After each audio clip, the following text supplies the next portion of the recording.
Will Adams. Will Adams was born in 1857, a slave of Dave Cavan in Harrison County, Texas. He remained with the Cavans until 1885, then farmed for himself. Will lives alone in Marshall, Texas, supported by a $13 monthly pension. My folks, all us belonged to the Cavans and wore their name till after emancipation. Paul and Ma was named Freeman and Amelia Cavan, and Massa Dave fetched them to Texas from Alabama, along with Ma's mother, what we call Maria.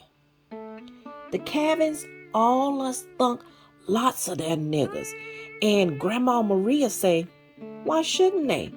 It was their money.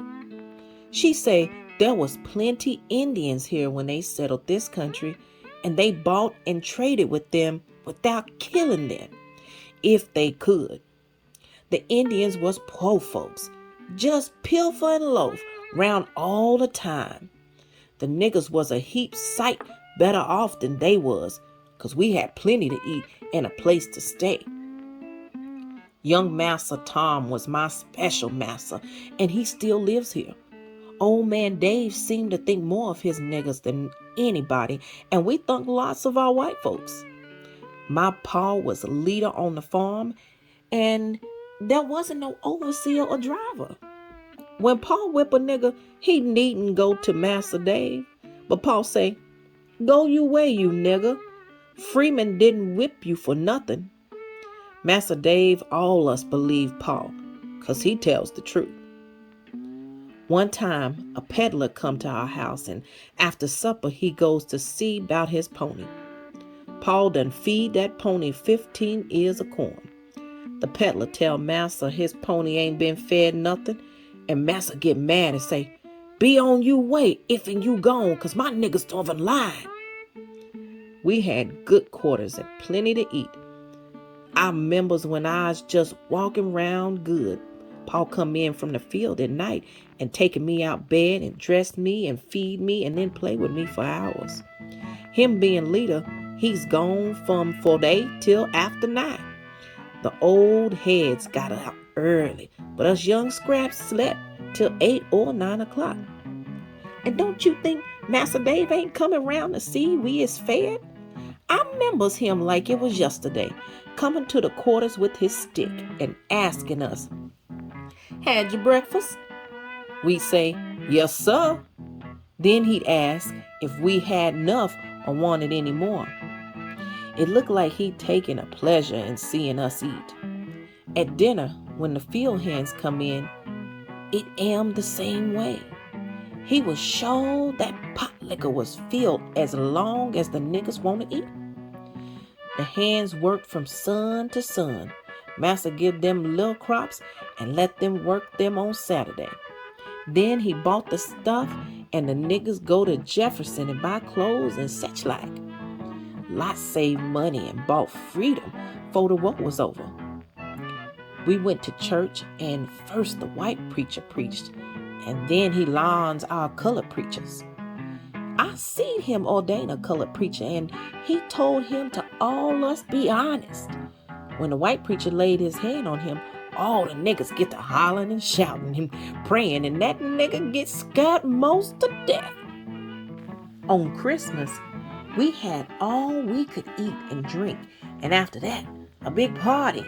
And you ought to see them gals swinging their partners round. Then Massa have 2 niggas wrestle, and our sports and dances was big sport for white folks. They sit on the gallery and watch the niggas put it on brown.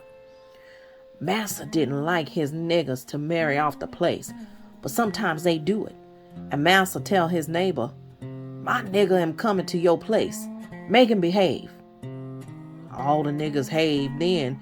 They wasn't no Huntsville and gallows and burnings then. Old Massa went to war with his boy Billy. There's lots of crying and weeping when they sought us free.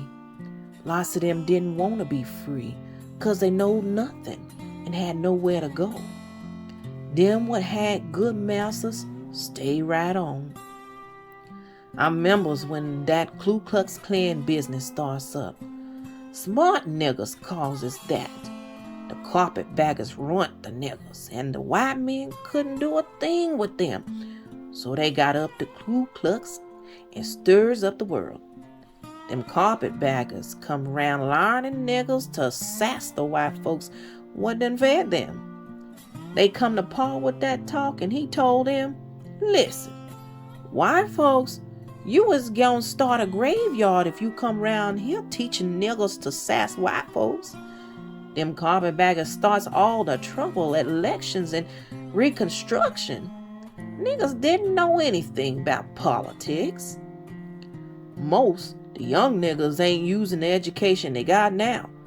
I've been here 80 years and still has to be showed and told by white folks. These young niggas won't get told by whites or blacks either. They thinks they done knowed it all, and that gets them in trouble. I stays with the Cavins most 20 years after the war. After I leaves, all us farms and does our jobs round town here. I's father of 10 children by one woman. I lives by myself now, and they gives me $13 a month. I'd be proud to get it if it wasn't more than $1, 'cause ain't nothing an old man can do no more.